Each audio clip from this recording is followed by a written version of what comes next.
Hello friends, let us now learn some important points about the isomerism. Isomerism can be divided into two types. Isomerism of carbohydrates. There is structural or stereoisomerism, and we have optical isomerism.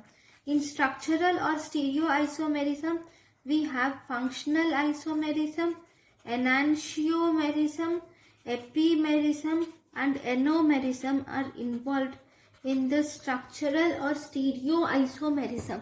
So first we will see functional isomerism. So the first thing is functional isomerism. So in this functional isomerism, if you see, there is two different functional group, that is aldehyde group and the keto group of same amino acid will come as, same carbohydrate can be together called to have functional isomerism. That means example is glyceraldehyde and dihydroxyacetone are functional isomers to each other, whereas glucose, which is an aldehyde, and fructose, which is a ketone group, is a functional isomerism. Then the second type of isomerism which you see here is called as enantiomerism. This is enantiomerism or mirror images or D or L isomerism. So in this D or L isomerism, there is different H or OH orientation in the second last carbon or in the penultimate carbon. So if you see, this is both are glyceraldehyde, but here we are dealing with second last carbon. Okay, this is the last carbon and this is the second last carbon.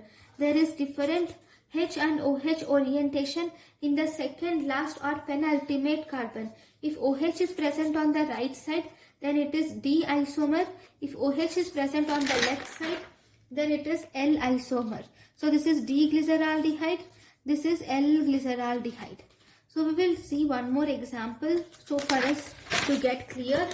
Okay, so I'll draw glucose. Okay, C double bond OH, C 1 2 3 4 5 6. Okay, C OH H OH. Right. Okay, in the second thing, everything is similar. The only difference here is in the penultimate carbon, you will see the difference. So this is the penultimate carbon for glucose. In the penultimate carbon, here the OH is on the right side, so this is D glucose, and here the OH is on the left side, so this is L glucose. Okay, so this is here the glucose OH is on the right side, so this is, see here in enantiomerism we will have to see the orientation of H and OH in the penultimate carbon. In the penultimate carbon, that is here, you can see that the OH is on the right side, so it is D glucose. Here OH is on the left side, so this is L glucose. Then the next type of enantiomerism which we see here is called as epimerism. So this epimerism is different. H and OH orientation is different in any carbon other than penultimate carbon, except the second last carbon. If there is any carbon with different H and OH orientation, then we call as epimerism. So if you see, the D glucose and D mannose are epimers at C2, whereas D glucose and D galactose are epimers at C4. Okay, whereas ribulose and xylose are epimers at C3. Let me draw the pictures of glucose, galactose and mannose so that we will have better idea. Okay, so just give me a minute.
So this is the, see, I know it has become a little confused. So let me just label these parts. Okay. Here in the second carbon, this is OH and this is OH. This is just H. So if you see, this is the mannose, D-mannose, this is D-glucose, this is D-galactose. Okay, so in D-glucose and D-mannose, the C2 carbon, there is difference, except at C2 all the others carbons are almost similar. So there is different H and OH orientation on C2 carbon is seen for glucose and mannose. So these are C2 epimers. Whereas if you see this galactose, there is different H and OH orientation is seen on the fourth carbon atom. So glucose and galactose can be called as C4 epimers. Okay, so this is about epimerism. Then the next type of isomerism which you can see is about the Anomalism. So this Anomalism is that the linear forms can be combined, linear forms can be converted to cyclic forms. These cyclic forms can include either a pyranose ring or it can include a furanose ring. If it includes a pyranose ring, that is a 6-membered ring. Whereas it can include a furanose ring, that is 5-membered ring. This example of pyranose ring is glucopyranose, which is 99% in pyranose form and only 1% glucose is furanose form. Whereas furanose form example is fructose. In fructose we have 99% fructofuranose and only 1% will be pyranose form. Right? So this is about the Anomalism which you see. Then finally the last isomerism which is present here is about the optical isomerism. Regarding optical isomerism, this is based on optical rotation of plane polarized light. Like this, if this is the solution which contains the any type of solution, and during this time the plane polarized light is passed through the substance, then you will have to see the rotation. If it rotates to the right side, then it is dextrorotatory and it is positive.